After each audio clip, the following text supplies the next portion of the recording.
Mistress pushes pregnant wife down the stairs. Billionaire husband ignores her miscarriage.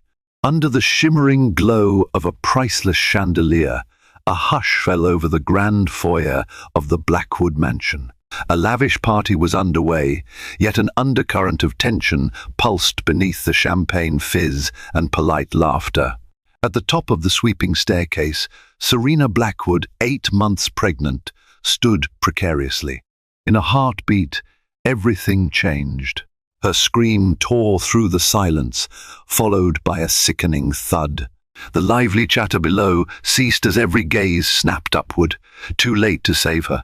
In that dreadful moment, a tragic betrayal came to light, one so cruel it would unravel secrets far too big for one family to contain. Ethan Blackwood was one of New York City's wealthiest philanthropists, a billionaire known for his generous donations to hospitals, schools, and various charitable organizations. From the outside, the Blackwood name was associated with shining galas, red carpet events, and primetime interviews on renowned networks. High society tabloids lavished praise upon Ethan's ability to grow the family fortune by investing wisely in tech startups and real estate developments.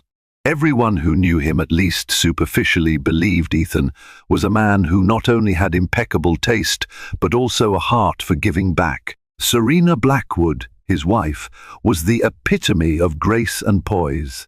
Raised in London before settling in Manhattan, she had an elegant, refined accent that turned heads whenever she spoke. She was a lover of fine arts, often hosting charity auctions at the Metropolitan Museum of Art, bringing in millions of dollars in donations for her favorite causes.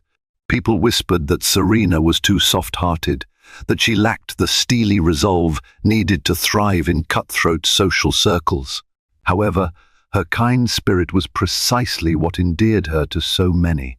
When Ethan and Serena were first engaged, magazines were quick to call it the wedding of the century. Gossip columns devoured every detail of their courtship, the lavish proposal under a full moon on Ethan's private yacht, the sparkling diamond ring rumored to have cost close to $2 million, and the star-studded engagement party held at the Plaza Hotel. Their union seemed to be a fairy tale, a flawless match of affluence and refinement. But behind all the glitter lay cracks that weren't immediately visible. Certain insiders whispered that Serena was too trusting of Ethan's business associates. Others said that Ethan's business acumen had started to overshadow his devotion to his marriage. There were rumors of late-night meetings with questionable partners and hushed conversations about expansions into territories riddled with corruption. Serena brushed these whispers aside. She believed her husband's unstoppable ambition was simply the hallmark of a successful magnate after. All with great power comes great risk. And so life proceeded, with both living in a gilded bubble of wealth, ignoring the faint signs of trouble like a small tear in a masterpiece painting. It wasn't until Serena became pregnant that the distance between them started to become glaringly obvious. The pregnancy, initially a joyous announcement, marked the moment Serena began to see subtle shifts in Ethan's behavior. He was often away on business trips or locked away in his study for hours, emerging only for a hasty meal before retiring to bed.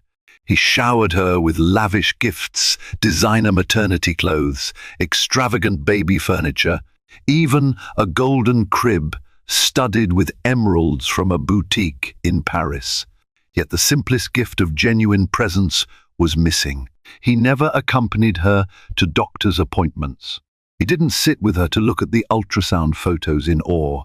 These emotional gaps spoke volumes, but Serena, ever optimistic, told herself that as soon as Ethan was done with his latest wave of business deals, he would refocus on his growing family. The truth was far uglier. Ethan's obsessions had shifted, but not simply toward new business ventures. Unknown to Serena, another woman had captured his attention. Her name was Vanessa Montclair, a striking socialite and aspiring actress making small waves in the independent film circuit. She wasn't just a fling, she craved the status and the wealth that came with being on Ethan's arm, and she was ready to do whatever it took to claim her spot in his life. While Serena spent her days planning for the baby, Vanessa spent hers strategizing a coup. With every passing week, she pulled Ethan a little further under her spell. But none of this was spelled out in neon letters. It all unfolded in quiet text messages, whispered phone calls, and seemingly innocent business dinners that stretched late into the night. Serena noticed the lipstick stains on Ethan's collars once or twice, the suspicious scent of perfume that definitely wasn't hers. She also caught sight of odd charges on their joint credit card statements. Expensive dinners in places she had never been invited to, jewelry store purchases that never seemed to manifest as gifts for her. She rationalized them away. Perhaps Ethan was buying a gift for his mother, or maybe for some vital business associate's wife. Little did she know, these were cracks in her perfect world, cracks that would soon become wide, gaping fissures impossible to ignore. In the swirl of black tie events and philanthropic luncheons, a storm was brewing, and it was about to unleash its fury upon the Blackwood household in the most dramatic way imaginable. Serena's days became lonelier as Ethan's absences grew more frequent. Everyone in Serena's social circle loved to gush about how radiant she looked with her pregnancy glow, but beneath her gracious smiles, she battled waves of uncertainty. At night, she would lie awake, hand resting protectively over her growing belly, while Ethan's side of the bed remained cold until well past midnight. Those stolen moments when she heard him creeping in, the faint squeak of the bedroom door, were never followed by a conversation. He would slip into bed with hardly a word. One afternoon, after returning from a fundraiser at the Waldorf Astoria, Serena noticed a name scribbled on a notepad in Ethan's study: Vanessa Montclair, 7 p.m. Boulud. Something about it made her heart seize. For years, she had grown used to seeing random names and times jotted down for business dinners, but her instincts told her that this name was different. She recalled hearing a whisper about some gorgeous redhead in Ethan's orbit. She had dismissed the rumor at the time. Now, goosebumps prickled across her skin as she stared at the name. Summoning courage she didn't know she possessed, Serena decided to confront Ethan. She walked into the plush lounge where he was sipping a nightcap, his necktie loosened after a long day. "Ethan, I need to talk to you," she said, her voice trembling slightly. He looked up from his glass, arching an eyebrow. "Yes, my dear." His tone was warm yet guarded, a polished front that he reserved for crucial business meetings and tricky interrogations. "Who is Vanessa Montclair?" Serena tried to keep her voice steady, but she could feel it quiver against her will. Ethan took a deliberate sip of his whiskey. "Just someone I'm negotiating a deal with," he replied, eyes averted. "You know I have to network with a lot of different investors and creative minds." She wanted to believe him. Desperate to keep her pregnancy stress-free, she let the subject drop. But something about his tone was off, too smooth, too practiced. She felt a chill in the air, as though the ghosts of future heartache were already dancing around them. The following morning, an unexpected visitor arrived at the Blackwood estate. It was Teresa Thompson, an old friend of Serena's from her London days. Teresa had come to check on Serena upon hearing rumors in certain circles that not everything was rosy in the Blackwood marriage. Over tea, Teresa gently probed. "Serena, darling, you look tired. Is everything all right? You should be glowing with joy, but I sense worry in your eyes." Serena tried to deflect. I'm fine, just busy with baby preparations. She forced a smile. There's so much going on, hospital tours, pediatrician research, nursery planning. Ethan's also extremely busy. He's about to close a major deal. Teresa's expression softened with empathy. You don't have to say anything. I know how these high-profile marriages can be. Just remember, you're not alone. If you need me, I'm here. Before leaving, Teresa grabbed Serena's hand. Don't let yourself be overshadowed by his empire, she whispered. In wealth, secrets grow bigger. With that cryptic warning, Teresa bid her friend farewell, leaving Serena with a tangle of thoughts she couldn't unravel. Over the next few weeks, Serena tried to refocus on nurturing the life inside her. She decorated the nursery in soft neutrals, hired a top interior designer from Paris to create a fairy tale ambience. She enrolled in a prenatal yoga class at an exclusive studio on the Upper East Side. Life moved forward in measured steps, but deep in her heart she felt that something was amiss. Ethan continued to come and go at odd hours. The name Vanessa Montclair appeared more frequently on his lips. He claimed she was involved in philanthropic ventures connected to the film industry, insisting their closeness was purely professional. Yet, Serena couldn't ignore the unease that shadowed every mention of Vanessa, as though she were some elusive figure stepping between them whenever they tried to connect, even physically in the same room. At a gala for Street, Jude's Children's Research Hospital, Serena spotted Vanessa for the first time across the ballroom. She was stunning tall, with fiery red hair that framed a flawless complexion and eyes that sparkled with mischievous ambition. She glided through the crowd with an air of unshakable confidence, accepting compliments as though they were her birthright. For reasons Serena couldn't fully articulate, she felt a primal sense of dread. The mild cramp in her belly was a warning sign she couldn't disregard. Vanessa eventually made her way toward them, greeting Ethan with a kiss on the cheek that lingered a second too long. "Serena," Vanessa said with a smile that didn't touch her eyes. "I've heard so much about you. Congratulations on the baby." Her gaze traveled to Serena's belly, lips curling in a near-predatory half-smile. "Thank you," Serena responded, polite but uneasy. She stood rigid, fully aware that something intangible yet potent was passing between them. It wasn't just a chance encounter, it felt orchestrated. That night, Serena barely slept. Her instincts screamed that Vanessa was more than just a business contact, but she lacked the proof or the courage to confront Ethan again. As the days wore on, Serena found herself engaged in an internal battle.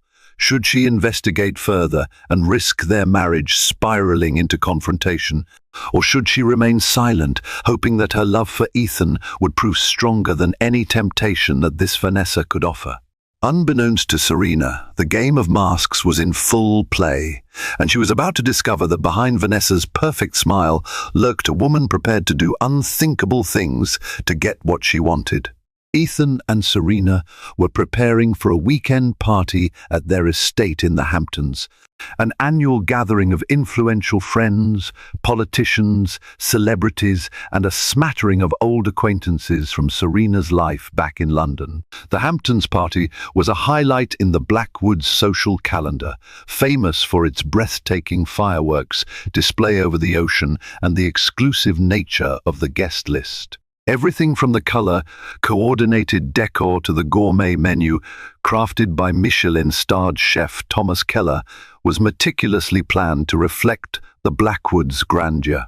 On the surface, it was a moment of celebration, but beneath the surface, tensions simmered.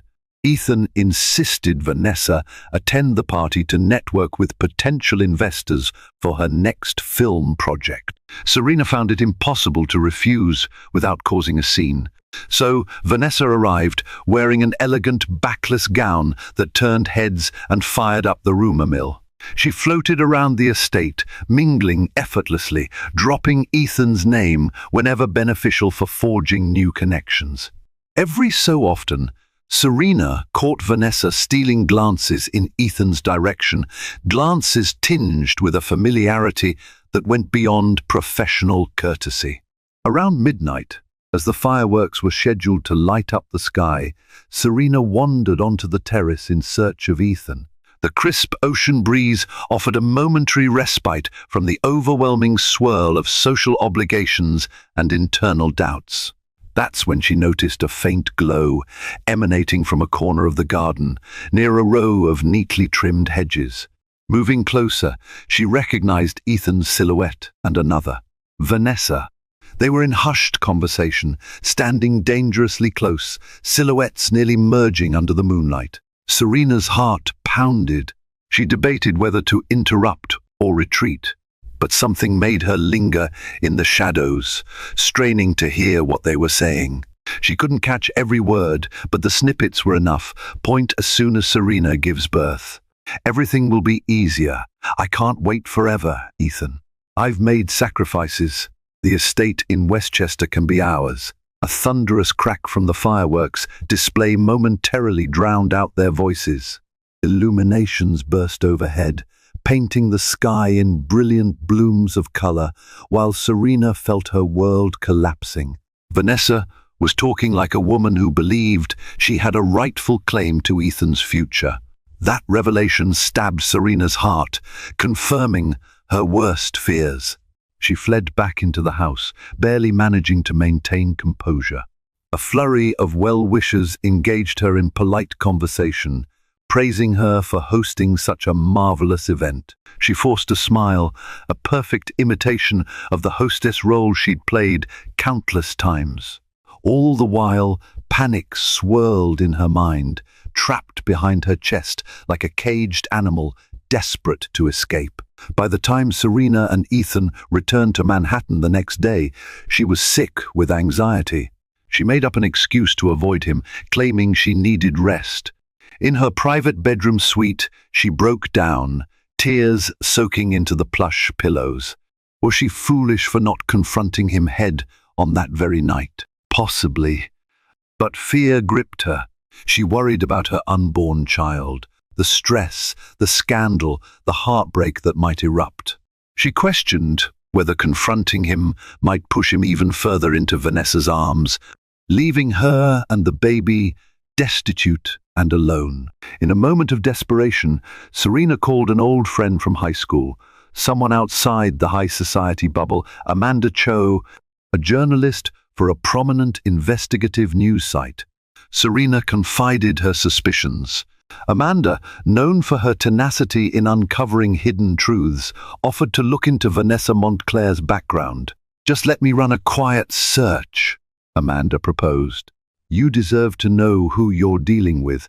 A week later, Amanda had startling news. Vanessa Montclair wasn't just an aspiring actress. She had a history of broken relationships, all with wealthy men significantly older than her. She had even been briefly engaged to a European tycoon, only to have the engagement mysteriously fall apart with hush-money rumors swirling in the aftermath. "Serena, this woman is a social climber," Amanda warned. "If she has her claws in Ethan, you need to be extremely cautious. She's not the type to walk away empty-handed." Armed with this knowledge, Serena felt conflicted. She had no illusions left about Vanessa or Ethan's fidelity, but she wasn't prepared to blow her world apart. She was due in just 4 weeks. The idea of a cataclysmic confrontation amid hospital bags and Lemay's breathing exercises felt impossible to handle. She was physically and emotionally vulnerable, with no guarantee that Ethan would choose her and the baby over Vanessa if forced to decide. Yet, fate wouldn't wait for Serena's readiness. Secrets, once awakened, had a way of hurtling toward dramatic conclusions. The next turning point came unexpectedly when Serena discovered an emerald pendant in Ethan's private drawer engraved with the initials VM. The final insult was that Ethan had hidden it in the same drawer where he kept the silver rattle and baby booties for their unborn child. If that didn't confirm the double life he was leading, nothing would. The shock triggered intense stress for Serena, culminating in early contractions that night. Panicked, she thought she was going into labor. She was rushed to Mount Sinai Hospital, where doctors managed to stabilize her. "You must keep stress levels down, doctor," Eileen Roberts admonished. "You're close to full term, but not quite there yet. Any severe emotional or physical strain could endanger both you and the baby." Ethan arrived at the hospital, looking genuinely alarmed. However, as soon as the doctor announced Serena and the baby were stable, his concern seemed to dissipate. He slipped outside to take a call, presumably from Vanessa, though he claimed it was a business partner. In that moment, Serena felt more alone than ever. Even on a hospital bed, with monitors tracking her baby's heartbeat, she couldn't command Ethan's full attention. The heartbreak was crushing, but it also stoked a quiet, determined rage in Serena. She would protect her child, no matter the cost. She just had to figure out how to do it within the confines of her unraveling marriage and the venomous presence of Vanessa Montclair. Serena was discharged from the hospital with strict orders to rest. She retreated to the Blackwood penthouse, confining herself to her spacious bedroom. Sunlight filtered through the floor-to-ceiling windows, illuminating the cityscape. On any other day, that view of Manhattan would have filled her with awe. Now, it felt like a cage, a panoramic prison. Days passed in uneasy silence, punctuated by checkups from Dr. Roberts and the occasional visitor. Most of Serena's social circle believed she was simply on bed rest, nothing more dramatic than a typical precaution for a high-risk pregnancy. Only a handful sensed the deeper trouble brewing. Teresa Thompson sent her daily text messages, urging Serena to keep up her spirits. Amanda Cho continued to dig for more intel on Vanessa, hoping to arm Serena with enough information to make a decisive stand. Ethan, for his part, tiptoed around Serena's bedroom like an intruder. He offered half-baked apologies, referencing work stress and unsaid complications. Whenever he mentioned Vanessa's name, "Vanessa, who's helping me finalize the philanthropic documentary," or "Vanessa, who has so many big ideas for our charity work," Serena felt nausea coil in her stomach. She wanted to scream at him to stop lying, but her vow to maintain her composure for the baby's sake held her tongue. Unable to endure the tension any longer, Serena proposed they see a couples counselor. To her mild surprise, Ethan agreed, perhaps in an attempt to keep up appearances or alleviate his guilt. For several sessions, they sat in plush chairs, a licensed therapist named Dr. Lillian Sanders guiding them with measured questions. It was an excruciating exercise in half-truths and unspoken accusations. Ethan insisted he was fully committed to his family. Serena remained guarded, aware that confronting him too bluntly about Vanessa could escalate the situation to a point of no return. One afternoon, after a particularly tense session, Ethan walked out abruptly, muttering something about a missed phone call. Left alone with Dr. Sanders, Serena felt tears threaten. "I'm terrified," she admitted in a whisper. "I don't know if the man I married is gone, or if he's just buried beneath these distractions. And I'm due to give birth any day now, Doctor." Sanders offered a sympathetic smile. "I sense how precarious you feel. My recommendation is to establish boundaries. Decide what you need from Ethan to feel secure. If he can't meet those needs, you must protect yourself and your child." Later that evening, bolstered by Dr. Sanders' advice, Serena waited for Ethan in his study. She confronted him gently but firmly. "Ethan, either you cut off all non-work contact with Vanessa, or I'm leaving. I'm not going to risk my health or our baby's future. His reaction was unexpectedly cold. Serena, you're blowing this out of proportion. Vanessa is essential to some upcoming project. I can't just cut her off. You should trust me. The last words made her flinch. You should trust me. They stung more than any open confession of infidelity would have. Rage bubbled up inside her. I'm asking you to make a choice, your unborn child and me, or a scandalous mistress who threatens our family. Is it really that complicated?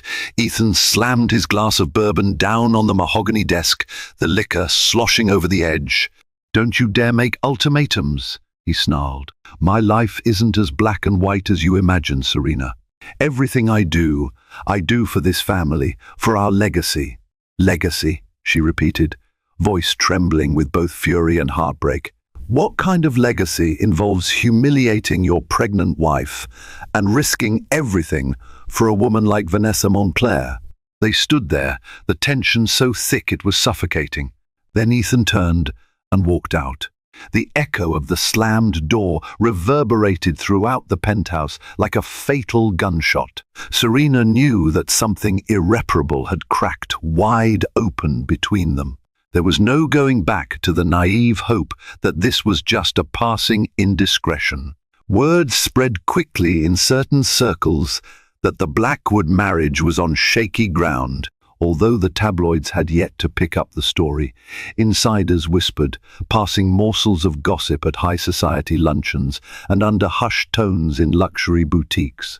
As Serena's due date approached, she found herself in a lonely fortress of anxiety, her life overshadowed by Ethan's ongoing entanglement with Vanessa.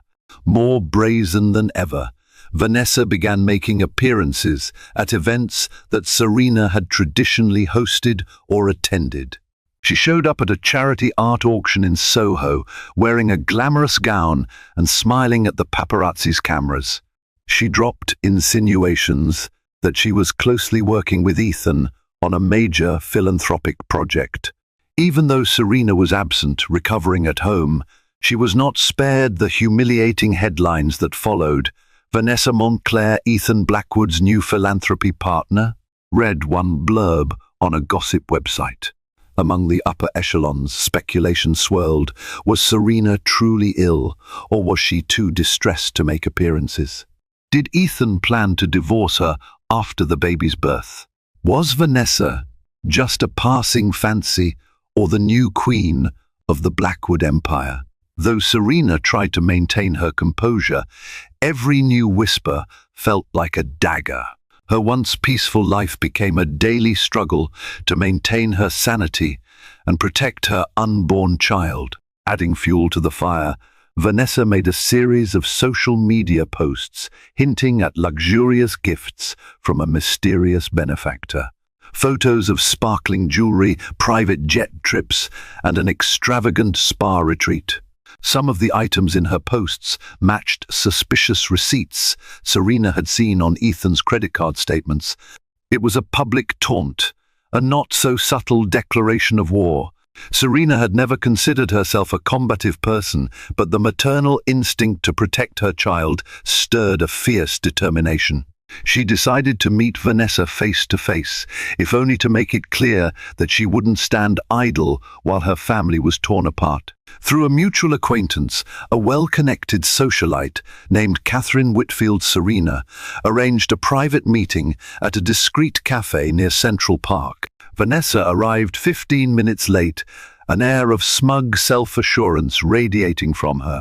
She wore designer sunglasses, a fitted black dress, and had a single red rose pinned to her purse strap. Sliding into the chair across from Serena, she placed her phone on the table, screen facing up, as if waiting for an important call. Serena clasped her trembling hands in her lap, trying to maintain a calm facade. "Thank you for agreeing to meet me," she began softly. Vanessa smiled, slow and deliberate. "I was curious to see what you'd say. Didn't expect you to be so civil." Serena exhaled, measured and quiet, her voice resolute. "I'm not here for a shouting match. I'm here to tell you that I won't allow you to destroy my family without a fight." A flash of amusement crossed Vanessa's eyes. "Oh, sweetheart, I'm not destroying anything. I'm building a future with Ethan. He and I have an understanding, something you clearly don't." Serena's cheeks burned, but she refused to lose her composure. "Listen to me carefully. I'm due to give birth at any moment. If you have any shred of decency, you'll walk away. Whatever Ethan has promised you, I'm telling you our marriage is not your stepping stone." Vanessa leaned forward, her voice dripping with mock sympathy. "Poor, naive Serena. You think Ethan wants a quiet suburban life with a baby? He's told me things about you, about your lack of ambition, your boring charity events. He's ready for something more exciting."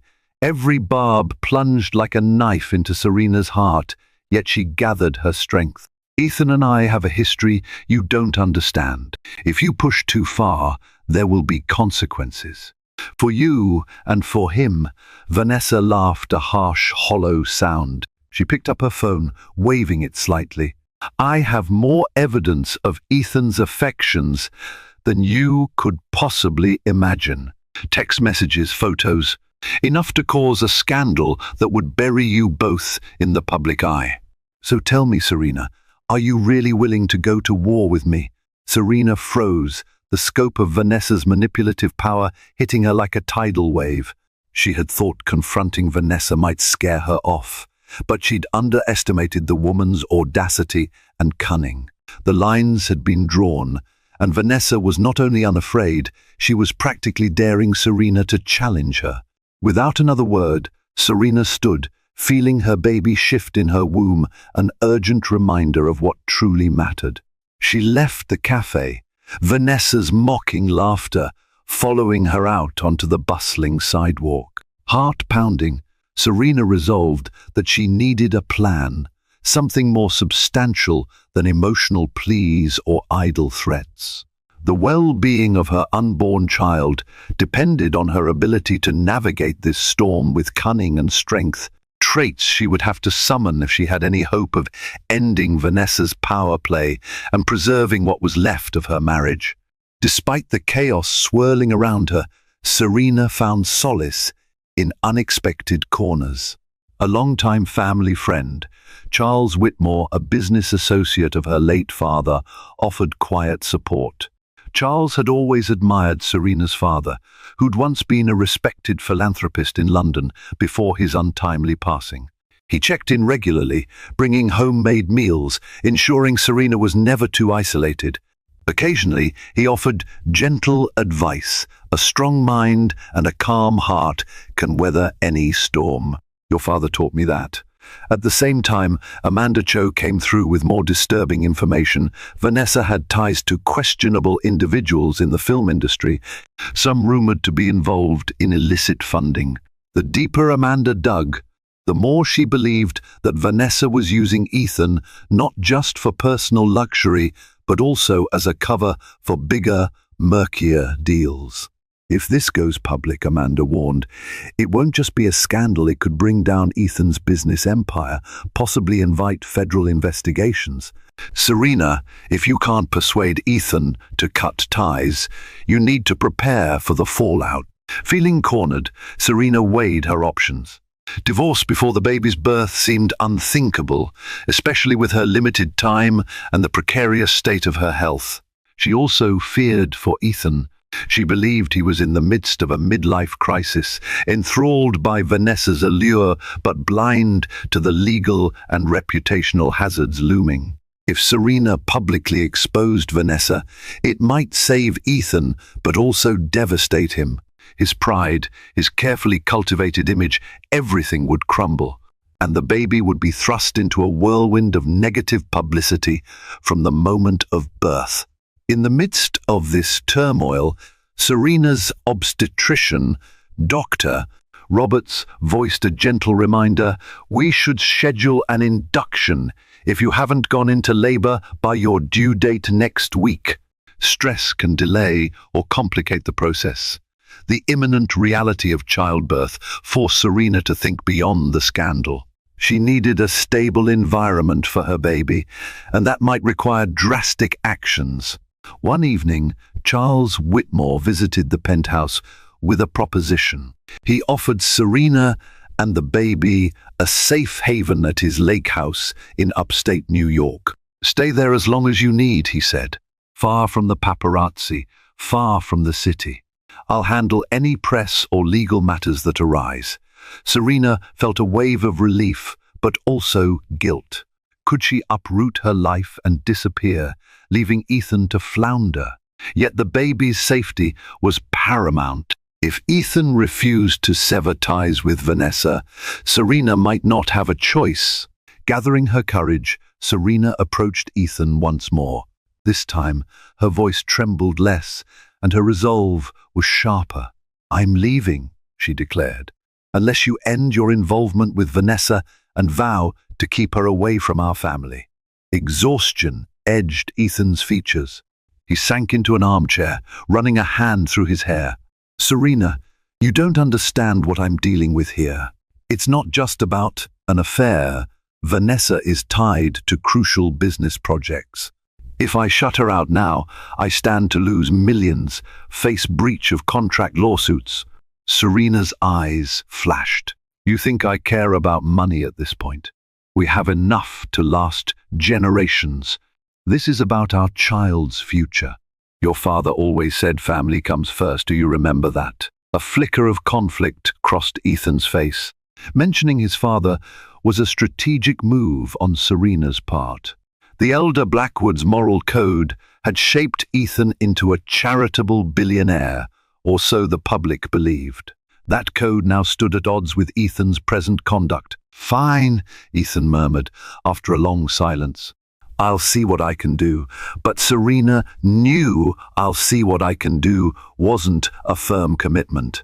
It was a stall tactic. Time was running out, and she had little faith left in Ethan's promises. That night, she quietly packed an overnight bag, storing it in the back of her closet, just in case she needed to leave in haste. The day of Serena's due date arrived with a swirl of anticipation. She felt sporadic contractions, mild but noticeable. Dr. Roberts advised her to stay prepared for immediate admission to the hospital if the contractions intensified. Despite the joy that often accompanies the arrival of a child, an eerie tension hung in the air. Everyone sensed it: staff, friends, even the doorman at the Blackwood Tower. That evening, Serena planned a small dinner with Ethan to discuss final birth arrangements. She wanted to see if there was any glimmer of genuine commitment in him. Perhaps the proximity of their child's birth might jolt him into clarity. She set the table with fine china, lit candles, and had a chef prepare a simple but comforting meal: rosemary chicken, mashed potatoes, and a light salad. She hoped that a homey dinner might remind Ethan of the roots of their relationship: simple companionship, shared dreams. However, Ethan never showed. Minutes turned into hours, the candles burning low. He didn't answer her calls or texts. At midnight, Serena gave up and retreated to her bedroom, heart heavy with disappointment. Then, just as she was about to change into her nightgown, she heard the elevator chime. She tiptoed to the living room to find Ethan stumbling in, reeking of alcohol, accompanied by none other than Vanessa Montclair. "What is she doing here?" Serena demanded, arms folded protectively over her belly. Vanessa smirked. "We had an important meeting, and Ethan graciously offered to show me the penthouse. Such a stunning view, don't you think?" Serena felt her blood run cold. Her arms tightened around her body, as though shielding the baby from Vanessa's malignant aura. "Get out," she said, her voice trembling with fury. "Get out of my home." Before Serena could blink, Vanessa shot forward, closing the distance between them. "You're done, Serena," she hissed. "Ethan's practically mine, and soon enough I'll make this place my home, maybe not tomorrow, but soon. Ethan, clearly intoxicated, fumbled for words. Wait, no, that's not Vanessa. Calm down. But it was too late. The tension had reached a boiling point, and in that explosive moment, lines were crossed that could never be uncrossed. Serena lunged forward, furious tears streaming down her face, determined to physically remove Vanessa if necessary. Vanessa, agile and fueled by her own brand of fury, grabbed Serena by the shoulders. Serena felt the sharp edge of a stiletto heel dig into her foot, losing her balance momentarily. In a split second, her world tilted. The entire room blurred as Vanessa gave a forceful shove. Serena's body lurched backward. She tried to catch herself, but her momentum carried her toward the grand marble staircase that curved down to the lower level of the penthouse. Time seemed to slow to a crawl. Her arms flailed, trying to find something to grip. For a heart-stopping moment, she locked eyes with Ethan, a silent plea for him to intervene. But he stood frozen, expression twisted in drunken confusion. Then Serena fell. The impact of her body against the marble steps created a sickening thud that reverberated through the opulent penthouse. A searing pain erupted in her abdomen as she tumbled down the staircase, each step amplifying her agony. Her mind screamed in terror for the baby inside her, but the sound died in her throat. When she finally came to a stop at the bottom of the stairs, her vision blurred. She heard Vanessa's panicked gasp and Ethan's curse-laden shout. Serena's consciousness flickered, pain radiating from her lower abdomen in waves that threatened to shut down her body entirely. The last thing she remembered was the feeling of warm, liquid pooling between her legs and the muffled wail of sirens as the world descended into darkness. 3 days later, Serena awoke in a private hospital room at Mount Sinai. The fluorescent lights hummed overhead, and the steady beep of medical monitors pulsed in the background. She was disoriented, her mind swirling with fragments of the horrific accident. Pain medication dulled the physical agony, but no drug could soften the emotional torment of not knowing the fate of her unborn child. In a fog of half-awareness, she glanced down at her stomach. Her belly felt flatter, emptier. She tried to speak, but only managed a strangled noise. A nurse rushed in, noticing she was awake. "Miss S. Blackwood, please don't try to move. You're still recovering from surgery." "Surgery?" Serena croaked, tears welling in her eyes. "My baby! Where is my baby?" The nurse's expression turned grave.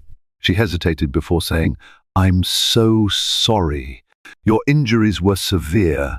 The baby didn't survive." Serena's world caved in, an indescribable grief swallowing her whole. Her arms instinctively wrapped around her abdomen, searching for a life that was no longer there. A guttural wail tore from her throat, raw and ragged with pain. The nurse tried to comfort her, but no warmth could penetrate the abyss that opened within Serena's soul. Hours blurred. Doctors came and went, explaining the extent of her injuries: a fractured pelvis, internal bleeding, and, most devastatingly, the loss of her child. Apparently, an emergency C-section had been performed in a desperate attempt to save the baby, but the trauma was too severe. In a haze, Serena asked if Ethan had been by her bedside. The nurse avoided her gaze. It was Dr. Roberts who finally answered. He visited once, briefly, but he hasn't returned since. The knowledge that Ethan hadn't been there, had not even stayed to hold her hand, deepened her anguish. Instead, when she was stable enough for visitors, she saw two comforting faces, Teresa Thompson and Charles Whitmore. Their eyes glistened with tears as they clasped Serena's hands. "I'm so sorry," Teresa whispered. No one should have to endure such a tragedy, Charles added, his voice thick with emotion. I know you're in pain, but we need to document what happened. The doctors, the hospital, they need to know how you fell. If there's any possibility of pressing charges. Serena's heart twisted in confusion and sorrow. Legally, it was an accident, or so Vanessa would no doubt claim, but Serena remembered the push, Vanessa's hands on her shoulders, the violent thrust. How could she prove it? Ethan's testimony would be crucial, but he was nowhere to be found. Even if she pressed charges, the scandal would be immeasurable, and her emotional resources were already depleted. Still, a flicker of determination ignited in her. She had lost her child, and that injustice demanded some form of resolution. Closing her eyes, she saw that final moment on the stairs, felt Vanessa's purposeful shove. Through tears, she rasped, I want to pursue legal action against Vanessa. She murdered my baby. Teresa and Charles exchanged worried glances. We'll help you, Charles said softly, leaning in. But first, focus on your recovery. The law can wait a few days. We'll ensure you have the best legal counsel. In the hallway, the hospital staff whispered about the tragedy, how the glamorous, pregnant wife of a billionaire had arrived in a bloodied gown, unconscious, carried in by paramedics, while the alleged father of the child was nowhere in sight. The medical team did its best to maintain professionalism, but rumors spread like wildfire in hushed corners that Ethan was compromised, that a mistress was involved, that a scandal was brewing that could tarnish the Blackwood name forever. Serena, meanwhile, drifted in and out of restless sleep. She dreamed of cradling a baby, only to have it vanish from her arms. Each time she jolted awake in tears, confronted by the stark reality of her empty hospital room. Yet amid the grief, something else brewed, a steely resolve to protect herself from further harm, to seek justice for her unborn child, to stand up against the monstrous betrayal that had stolen the one thing she held most dear. On the 5th day of her hospital stay, Serena finally received a visit from Ethan. She was propped up against pillows, wearing a hospital gown that hung loosely on her thinning frame. When Ethan entered, she saw that his eyes were bloodshot, his face ashen. Despite her anger, she felt a pang of pity. He looked utterly broken, but sympathy quickly gave way to bitterness. He approached her bedside, attempting to take her hand, but she pulled away. Where have you been? She asked, her voice trembling with a mix of grief and fury. I lost our baby, and you couldn't bother to be here? Ethan's eyes brimmed with tears. Serena, I'm sorry. I didn't know how to face you. I've been dealing with so much guilt. Serena closed her eyes, her throat tight. Yes, guilt. Guilt because you were with Vanessa that night. Guilt because you let her into our home when I was at my most vulnerable. Guilt because you stood there and watched her push me. His head dropped, his voice barely audible. I've spoken to Vanessa. She denies pushing you. She said it was an accident, that she lost her balance, and you both fell. Stop! Serena's voice cracked like a whip through the sterile silence of the room. I know what happened. I felt her hands on me. You were there, Ethan. Don't lie to yourself. I was drunk, he murmured. I can't remember clearly. Everything happened so fast. Then let me remind you, Serena said, her voice laced with icy rage. She killed our child, and you let her. The harshness of her words made Ethan recoil. He sank into a chair, burying his face in his hands. For a moment, neither spoke, the air thick with heartbreak and resentment. Finally, he looked up, eyes pleading. I'm ending it with Vanessa. She's gone. I promise. I just need you to give me another chance. It was the apology Serena had once desperately hoped for, but now it came too late, overshadowed by unimaginable loss. She felt a hollow ache in her chest, an emptiness that mirrored her womb. "You choose now?" she choked out. "After everything, do you think you can fix this with a simple promise?" He reached for her, but she recoiled. "Our baby is gone, Ethan. Gone, and Vanessa is responsible. Do you understand? I can't just forgive that." Ethan clenched his hands into fists. "What do you want me to do?" "I'll do anything." Serena stared at him through tear-rimmed eyes. "I want you to tell the truth about what happened that night. I want you to stand by me if we press charges." His silence spoke volumes. He was terrified of scandal, of lawsuits, of tarnished legacy. His father's reputation, his philanthropic empire, everything was at risk. And in that moment, Serena saw with brutal clarity the depth of his cowardice. She realized he valued his public image more than he valued justice for his unborn child. "That's what I thought," Serena whispered. "Leave." Ethan's gaze was heavy with regret, but he left the room without another word.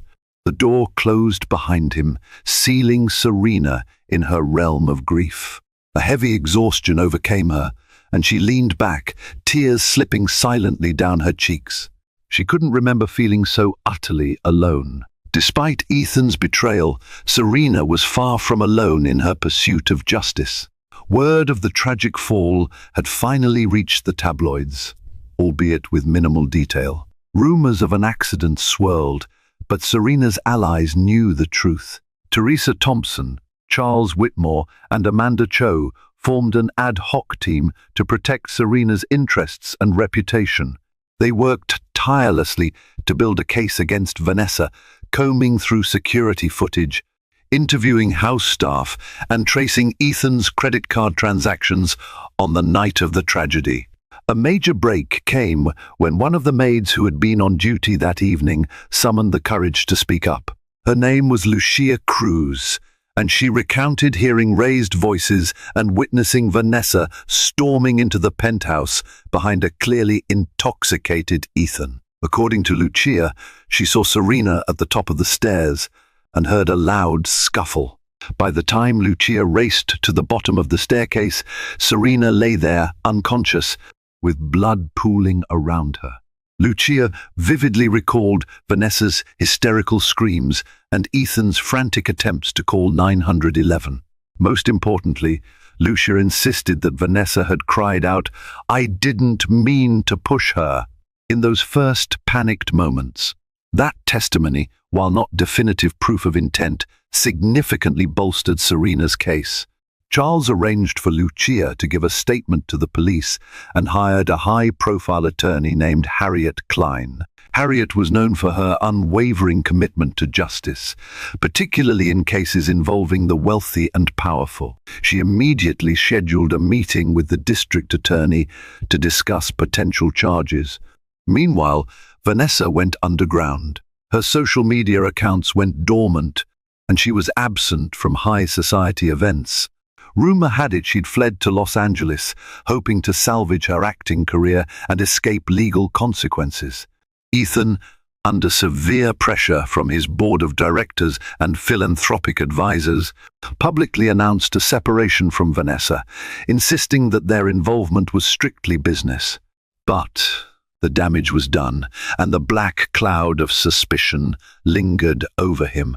In the hospital, Serena fought a separate battle: physical recovery. The injury to her pelvis required weeks of physical therapy.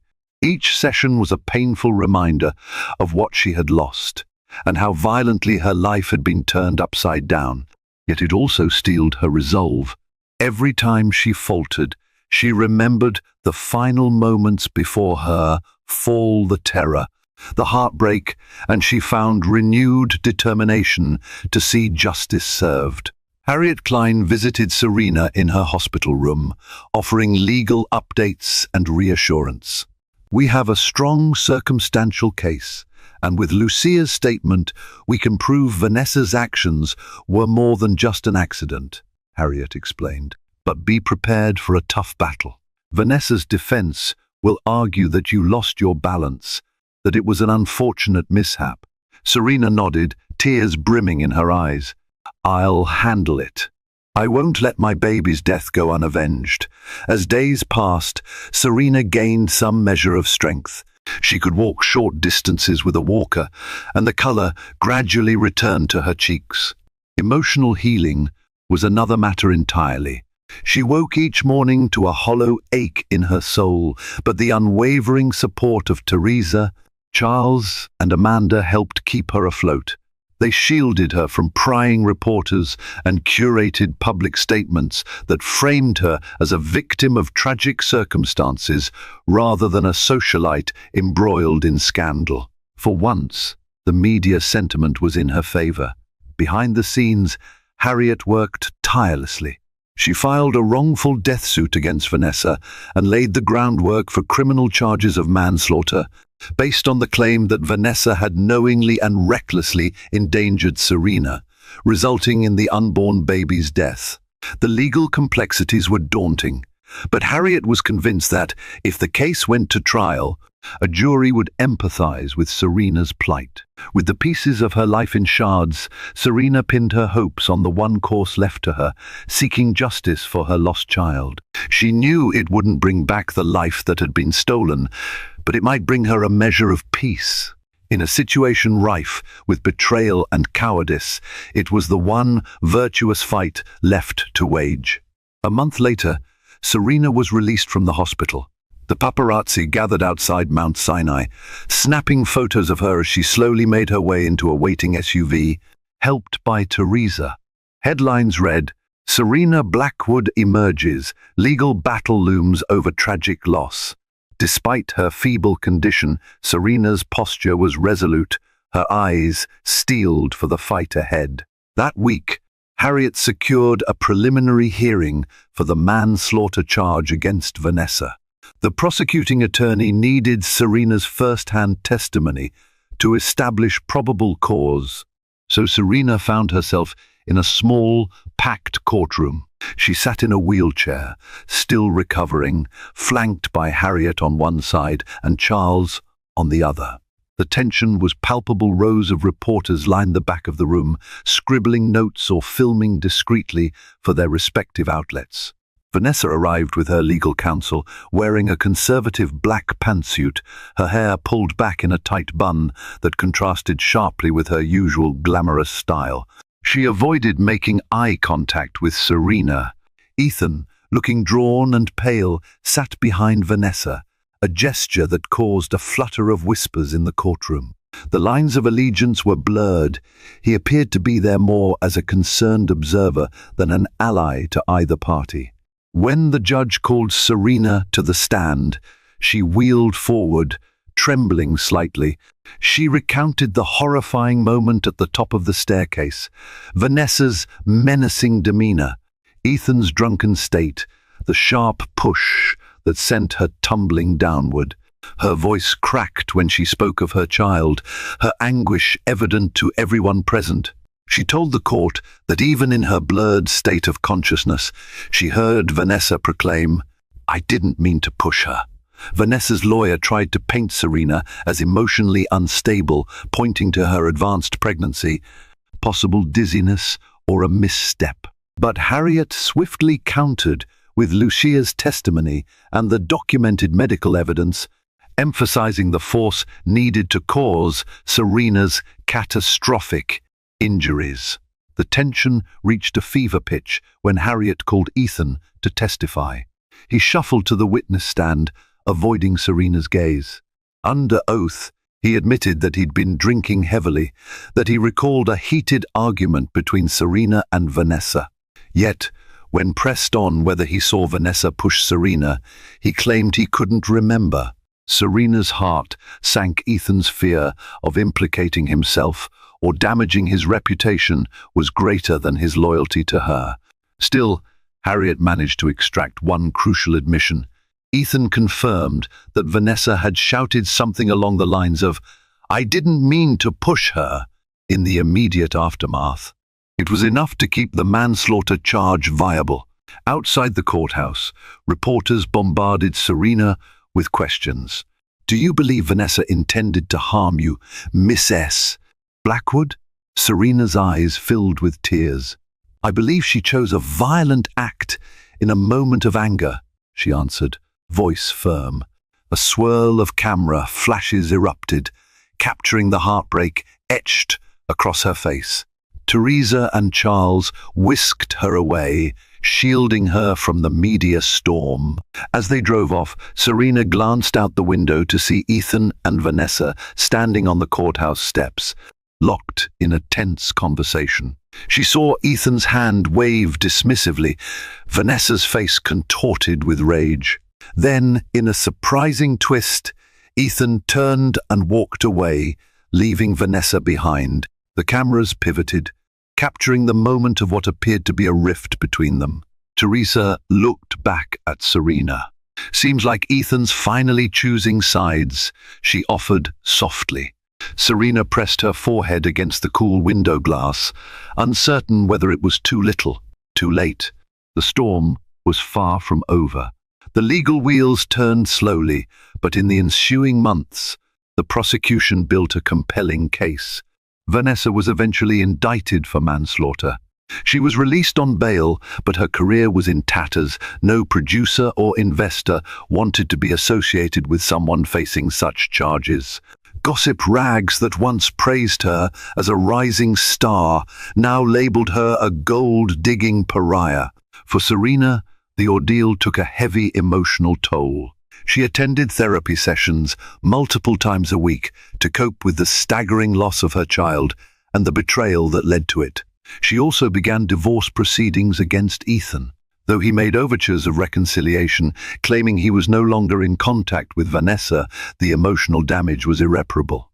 The final straw was his refusal to fully support the criminal case against Vanessa by testifying that he'd witnessed the push. For Serena, that spoke volumes about his moral cowardice and skewed priorities. The tabloids, ever hungry for fresh scandal, pivoted their angle, now depicting Ethan as a spineless billionaire who'd sacrificed his wife's welfare for an illicit affair. Donations to his charitable foundations dwindled. Board members resigned in protest. Several of his business deals fell through, citing ethics clauses. In a desperate bid to salvage what was left of his reputation, Ethan gave a tearful interview on a daytime talk show, acknowledging his mistakes and expressing deep remorse for Serena's ordeal. Watching that interview from Charles Whitmore's living room, where she was temporarily staying, Serena felt no satisfaction. She saw a man drowning in self-inflicted tragedy, but her sympathy was overshadowed by the memory of her child's final moments.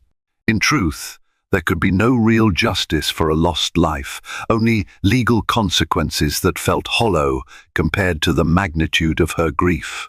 When the criminal trial finally arrived, Serena found herself back in court. She sat with Harriet, Teresa, and Charles, bracing for another wave of painful testimony. The prosecution made a clear, concise argument. Vanessa Montclair had a motive removing Serena from Ethan's life. Witness testimonies and forensic reports indicated a push. Vanessa's defense contested the intent, claiming it was an accident in the midst of a drunken altercation. As the trial stretched on, it took an emotional toll on Serena, who had to relive the trauma day after day. In a surprising turn, Ethan returned to the witness stand and offered a slightly amended testimony. This time, he said he believed Vanessa had intentionally laid hands on Serena. Though he couldn't confirm she meant to cause such grievous harm, his words still carried weight. His change of heart, while late, made the prosecution's case stronger. Perhaps guilt or public pressure had finally broken through his defenses. After days of deliberation, the jury found Vanessa guilty of involuntary manslaughter. The court sentenced her to a prison term, though not nearly as long as Serena might have hoped. She watched the verdict read with tears running down her cheeks. Vanessa's expression was one of shock and outrage, but she was led out of the courtroom in handcuffs, her once glamorous life shattered. As the legal team congratulated each other on a hard-fought victory, Serena felt only sadness. Nothing could bring her baby back. She accepted the well-wishes with a distant nod, longing for a different outcome, one where her child was born safely, where Ethan had remained faithful, where none of this sorrow had invaded her life. The cameras flashed around her as she left the courthouse, Harriet guiding her toward a waiting car. Reporters shouted, "Serena, how do you feel about the verdict?" She paused just long enough to answer, "There's no winning in a tragedy like this. I just hope we can all find some peace." In the months that followed the trial, Serena finalized her divorce from Ethan, determined to move forward on her own terms. She channeled her grief into starting a foundation that provided emotional and financial support for women experiencing high-risk pregnancies. Though her pain remained, helping others heal gave her purpose. Ethan retreated from public life, stepping down from his company and attempting to rebuild his tarnished reputation away from New York's glaring spotlight. Vanessa, serving her time, faded from the headlines, her once grand ambitions reduced to tabloid cautionary tales. Serena's life wasn't perfect, nor would her heart ever fully mend from losing her child. But she found a quiet strength in knowing she had fought for justice. Now she stands ready to rebuild, leaving the mansion's glimmering halls and tragic memories behind. Please like, share, and subscribe to hear more stories of resilience, heartbreak, and the power of survival. Your support matters.